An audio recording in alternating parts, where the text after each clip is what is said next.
भागवत पुराण सप्तम स्कंद 10वां अध्याय प्रहलाद जी के राज्याभिषेक और त्रिपुर दहन की कथा।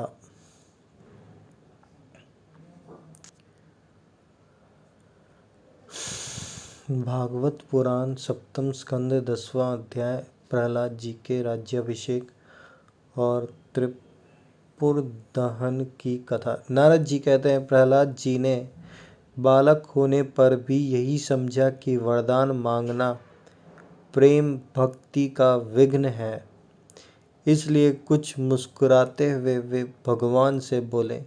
प्रहलाद जी ने कहा, प्रभु, मैं जन्म से ही विषय भोगों में आसक्त हूँ। अब मुझे इन वरों के द्वारा आप लुभाइए नहीं।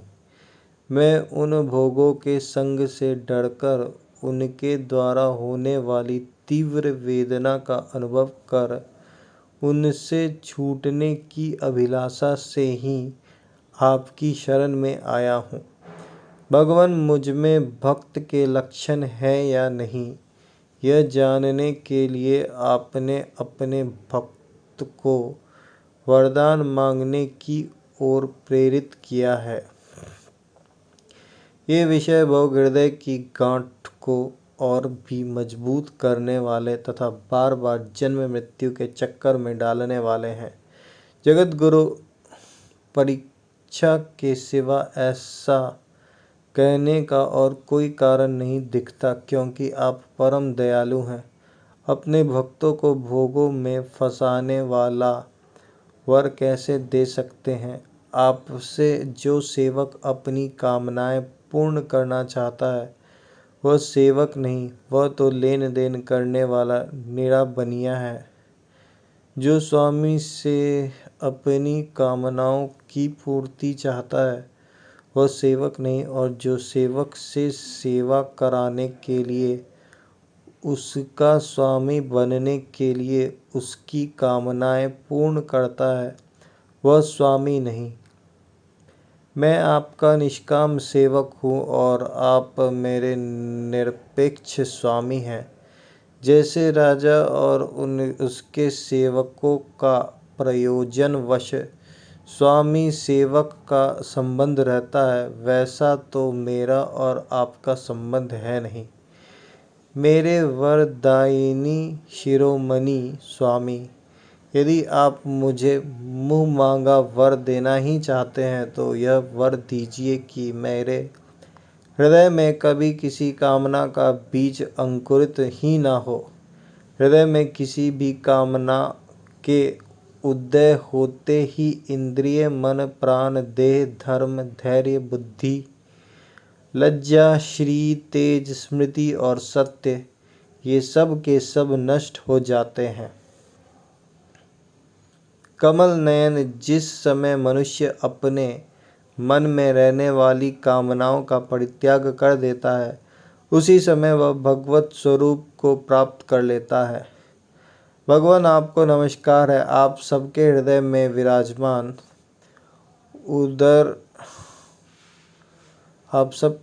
विराजमान उदार शिरोमणि स्वयं पर ब्रह्म परमात्मा है। अद्भुत नृसिंह रूपधारी श्री हरि के चरणों में मैं बार बार प्रणाम करता हूँ। श्री नृसिंह भगवान ने कहा, प्रहलाद, तुम्हारे जैसे मेरे एकांत प्रेमी इस लोक अथवा परलोक की किसी भी वस्तु के लिए कभी कोई कामना नहीं करते, फिर भी अधिक नहीं, केवल एक मनवंतर तक मेरी प्रसन्नता के लिए तुम इस लोक में दैत्याधिपतियों के समस्त भोग स्वीकार कर लो। समस्त प्राणियों के हृदय में यज्ञों के भोक्ता ईश्वर के रूप में मैं ही विराजमान हूँ। तुम अपने हृदय में मुझे देखते रहना और मेरी लीला कथाएं, जो तुम्हें अत्यंत प्रिय है, सुनते रहना।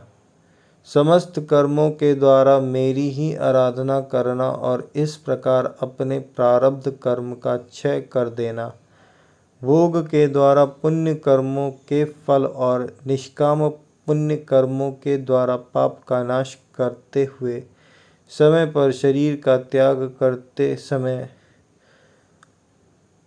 भोगों के द्वारा पुण्य कर्मों के फल और निष्काम पुण्य कर्मों के द्वारा पाप का नाश करते हुए समय पर शरीर का त्याग करके समस्त बंधनों से मुक्त होकर तुम मेरे पास आ जाओगे। देवलोक में भी लोग तुम्हारी विशुद्ध कीर्ति का गान करेंगे।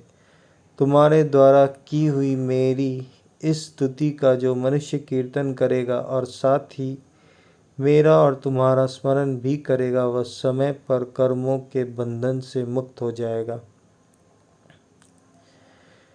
श्री नृसिंह भगवान ने कहा, प्रहलाद, तुम्हारे जैसे मेरे एकांत प्रेमी इस लोक अथवा परलोक की किसी भी वस्तु के लिए कभी कोई कामना नहीं करते, फिर भी अधिक नहीं, केवल एक मनवंतर तक मेरी प्रसन्नता के लिए तुम इस लोक में दैत्याधिपतियों के समस्त भोग स्वीकार कर लो।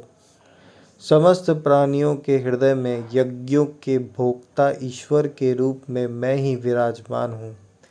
तुम अपने हृदय में मुझे देखते रहना और मेरी लीला कथाएं जो तुम्हें अत्यंत प्रिय है सुनते रहना। समस्त कर्मों के द्वारा मेरी ही आराधना करना और इस प्रकार अपने प्रारब्ध कर्म का क्षय कर देना।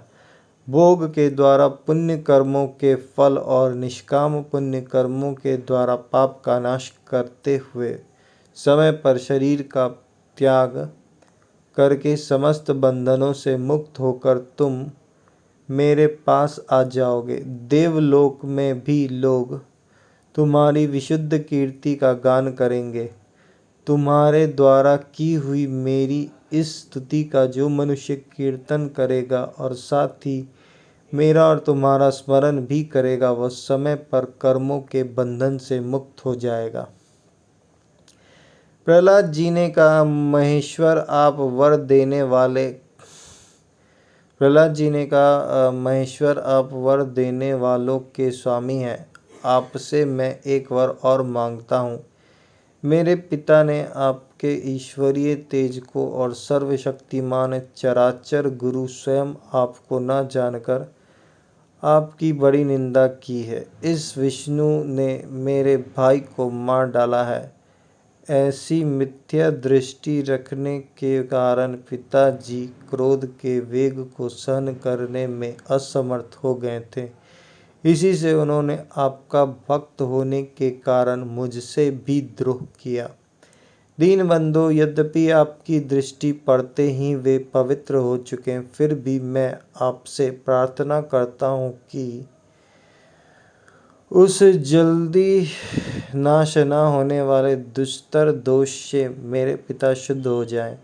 श्री नरसिंह भगवान ने कहा, निष्पाप प्रहलाद, तुम्हारे पिता स्वयं पवित्र होकर तर गए, इसकी तो बात ही क्या है। यदि उनकी 21 पीढ़ियों के पितर होते तो उन सब के साथ भी वे तर जाते, क्योंकि तुम्हारे जैसे कुल को पवित्र करने वाला पुत्र उनको प्राप्त हुआ। मेरे शांत समदर्शी और सुख से सदाचार पालन करने वाले प्रेमी भक्त जन जहाँ जहाँ निवास करते हैं, वे स्थान चाहे कीकट ही क्यों न हो, पवित्र हो जाते हैं।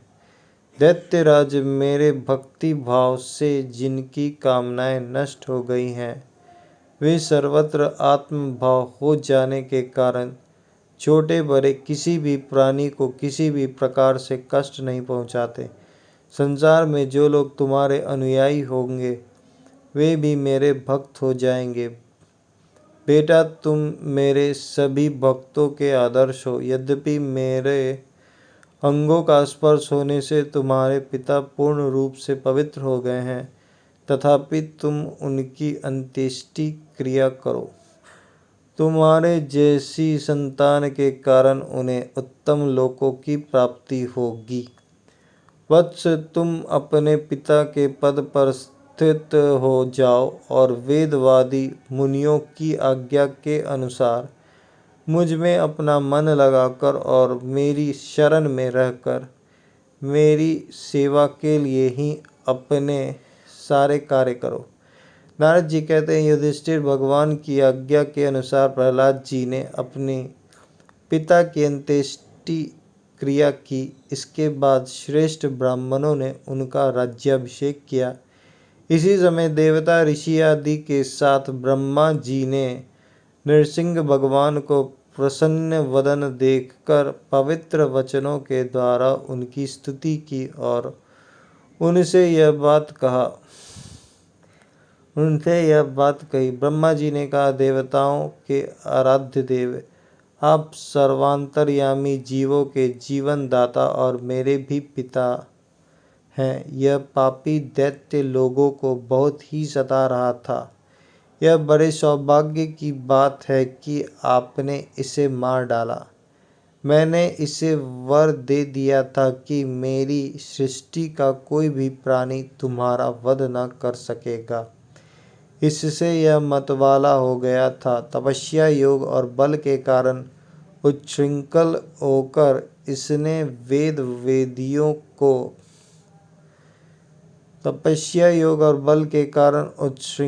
होकर इसने वेद विधियों का उच्छेद कर दिया था। यह भी बड़े सौभाग्य की बात है कि इसके पुत्र परम भागवत, शुद्ध हृदय, नन्हे से शिशु प्रहलाद को आपने मृत्यु के मुख से छुड़ा दिया। तथा यह भी बड़े आनंद और मंगल की बात है कि वह अब आपकी शरण में है। भगवान, आपके इस नृसिंह रूप का ध्यान जो कोई एकाग्र मन से करेगा, उसे सब प्रकार के भयों से बचा लेगा।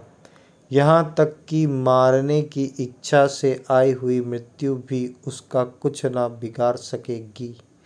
श्री नरसिंह भगवान बोले, ब्रह्मा जी, आप दैत्यों को ऐसा वर न दिया करें।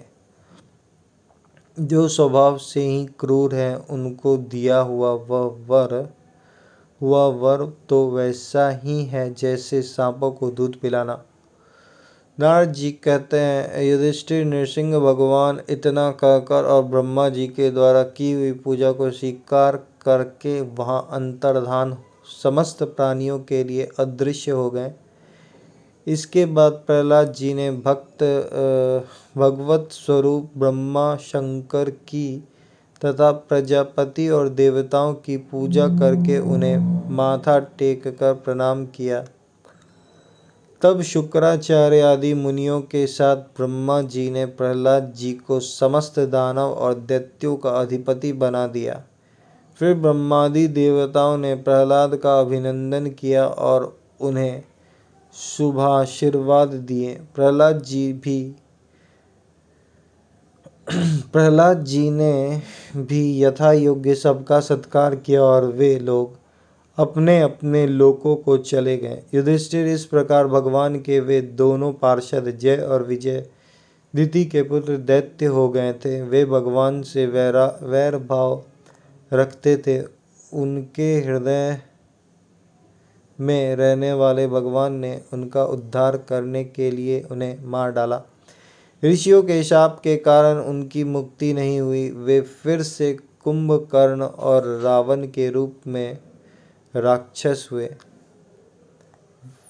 ऋषियों के शाप के कारण उनकी मुक्ति नहीं हुई। वे फिर से कुंभकर्ण और रावण के रूप में राक्षस हुए। उस समय भगवान श्री राम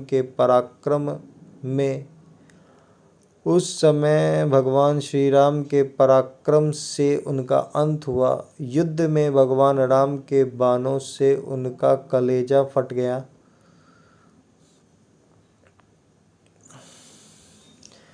वहीं पड़े पड़े पूर्व जन्म की भांति भगवान का स्मरण करते करते उन्होंने अपने शरीर छोड़े। वे ही अब इस युग में शिशुपाल। युद्ध में भगवान राम के बाणों से उनका कलेजा फट गया। वही पड़े पड़े पूर्व जन्म की भांति भगवान का स्मरण करते करते उन्होंने अपने शरीर छोड़े। वे ही अब इस युग में शिशुपाल और दंतवक्र के रूप में पैदा हुए थे।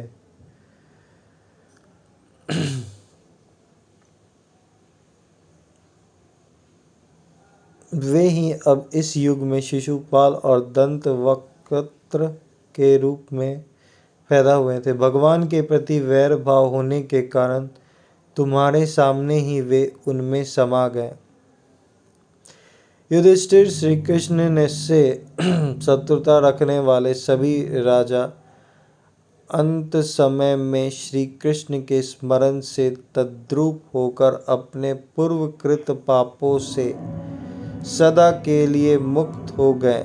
जैसे भृंगी के द्वारा पकड़ा हुआ कीड़ा भय से ही उसका स्वरूप प्राप्त कर लेता है, जिस प्रकार भगवान के प्यारे भक्त अपनी भेदभाव रहित अनन्य भक्ति के द्वारा भगवत स्वरूप को प्राप्त कर लेते हैं, वैसे ही शिशुपाल आदि नरपति भी भगवान के वैर भाव जनित अनन्य चिंतन से भगवान के सारूप्य को प्राप्त हो गए।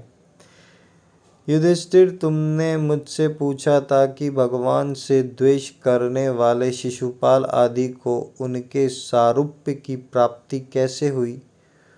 उसका उत्तर मैंने तुम्हें दे दिया। ब्रह्मण्य देव परमात्मा श्री कृष्ण का यह परम पवित्र अवतार चरित्र है।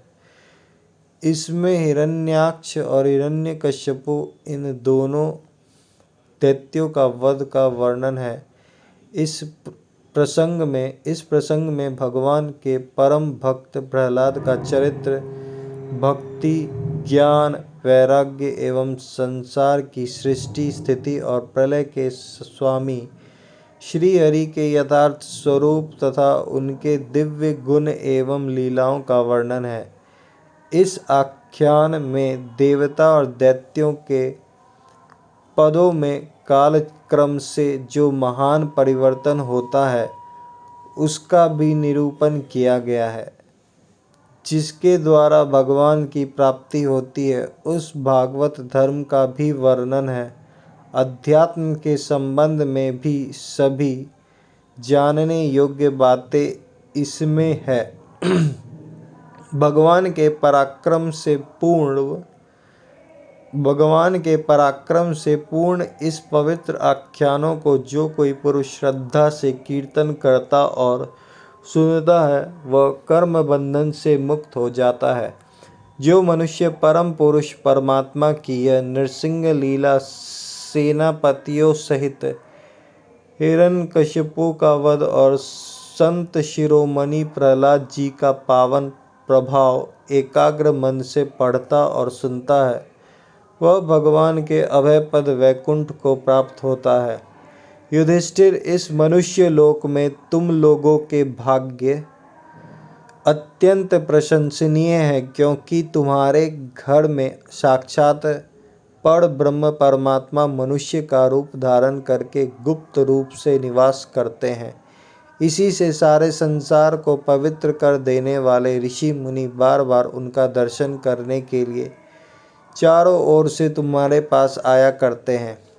बड़े बड़े महापुरुष निरंतर जिनको ढूंढते रहते हैं, जो माया के लेश से रहित परम शांत परमानंद भव स्वरूप पर ब्रह्म परमात्मा है, वे ही तुम्हारे प्रिय हितैषी ममेरे भाई पूज्य आज्ञाकारी गुरु और स्वयं आत्मा श्री कृष्ण हैं।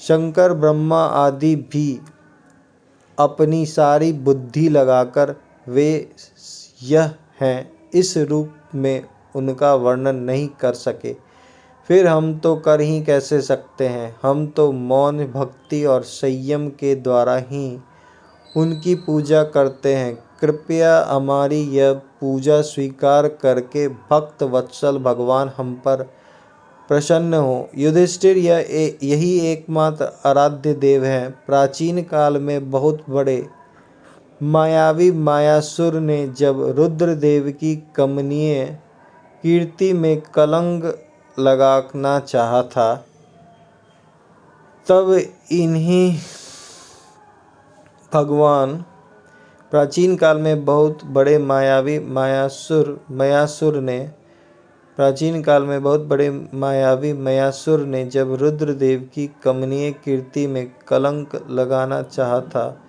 तब इन्हीं भगवान श्री कृष्ण ने फिर से उनके यश की रक्षा और विस्तार किया था। राजा युधिष्ठिर ने पूछा, नारद जी, मैं दानव किस कार्य में जगदीश्वर रुद्रवेश राजा युधिष्ठिर ने पूछा, नारद जी, मैं दानव किस कार्य में जगदीश्वर रुद्रदेव का यश नष्ट करना चाहता था और भगवान श्री कृष्ण ने किस प्रकार उनके यश की रक्षा की, आप कृपा करके बतलाइए। नारद जी ने कहा, एक बार इन्हें भगवान श्री कृष्ण से शांति प्राप्त करने नारद जी ने कहा, एक बार इन्हें भगवान श्री कृष्ण से शांति प्राप्त करके देवताओं ने युद्ध में असुरों को जीत लिया था। उस समय सब के सब असुर मायावियों के परम गुरु मैं दानव की शरण में गए। शक्तिशाली मयासुर ने सोने, चांदी और लोहे के 3 विमान बना दिए। वे विमान क्या थे? 3 पुड़ ही थे। नारद जी ने कहा, एक बार इन्हीं भगवान श्री कृष्ण से शक्ति प्राप्त करके देवताओं ने युद्ध में असुरों को जीत लिया था। उस समय सब के सब असुर मायावियों के परम गुरु मैं दानव की शरण में गए। शक्तिशाली मयासुर ने सोने, चांदी और लोहे के 3 विमान बना दिए। वे विमान क्या थे? 3 पुड़ ही थे। वे इतने विलक्षण थे कि उनका आना जाना जान नहीं पड़ता था। उनमें अपरिमित सामग्रियां भरी हुई थी। युधिष्ठिर दैत्य सेनापतियों के मन में तीनों लोक और लोकपतियों के प्रति वैर भाव तो था ही, अब उसकी याद करके उन तीनों विमानों के द्वारा वे उनमें छिपे रहकर सबका नाश करने लगे। तब लोकपालों के साथ सारी प्रजा भगवान शंकर की शरण में गई और उनसे प्रार्थना की कि प्रभु, त्रिपुर में रहने वाले असुर हमारा नाश कर रहे हैं। हम आपके हैं, अतः देवाधिदेव आप हमारी रक्षा कीजिए।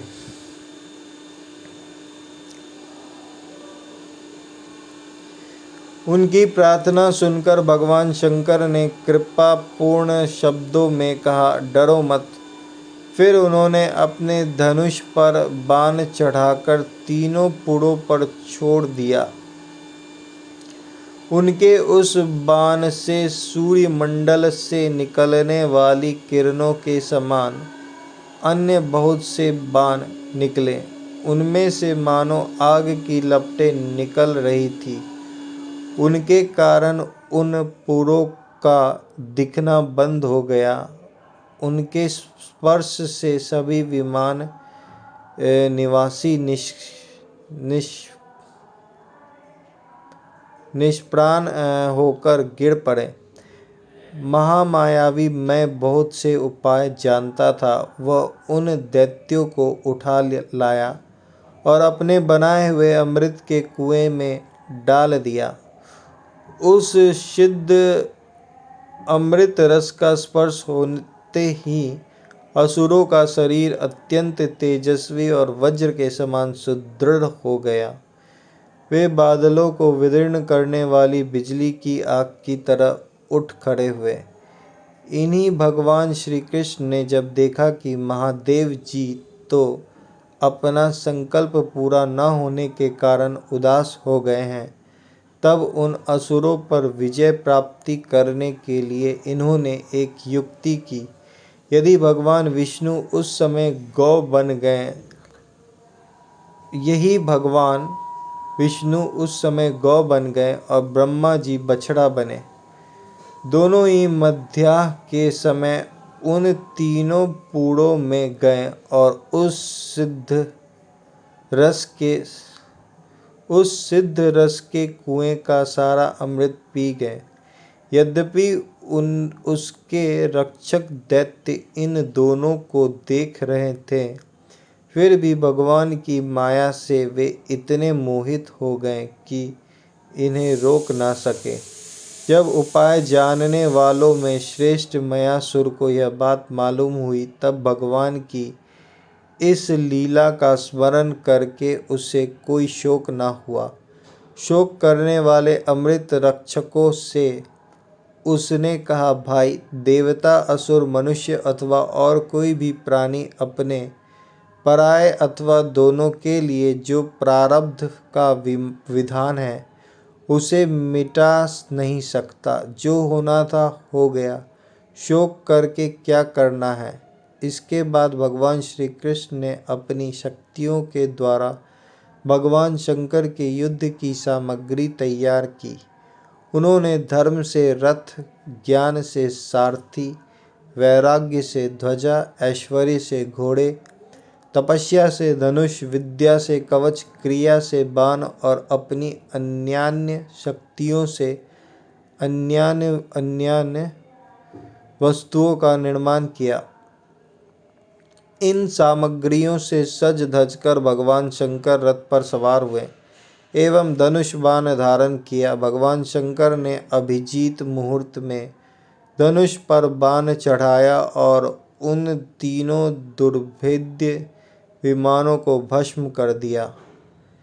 युधिष्ठिर, उस समय स्वर्ग में दुंदुभियां बजने लगी, सैकड़ों विमानों की भीड़ लग गई। देवता, ऋषि, पितर और सिद्धेश्वर आनंद से जय जयकार करते हुए पुष्पों की वर्षा करने लगे। अप्सराएं नाचने और गाने लगी। युधिष्ठिर, इस प्रकार उन तीनों पुरों को जलाकर भगवान शंकर ने पुरारी की पदवी प्राप्त की और ब्रह्मादिकों की स्तुति सुनते हुए अपने धाम को चले गए। आत्मस्वरूप जगत गुरु भगवान श्री कृष्ण इस प्रकार अपनी माया से जो मनुष्यों की सी लीलाएं करते हैं, ऋषि लोग उन्हीं अनेकों लोकपावन लीलाओं का गान किया करते हैं। बताओ, अब मैं तुम्हें और क्या सुनाऊं।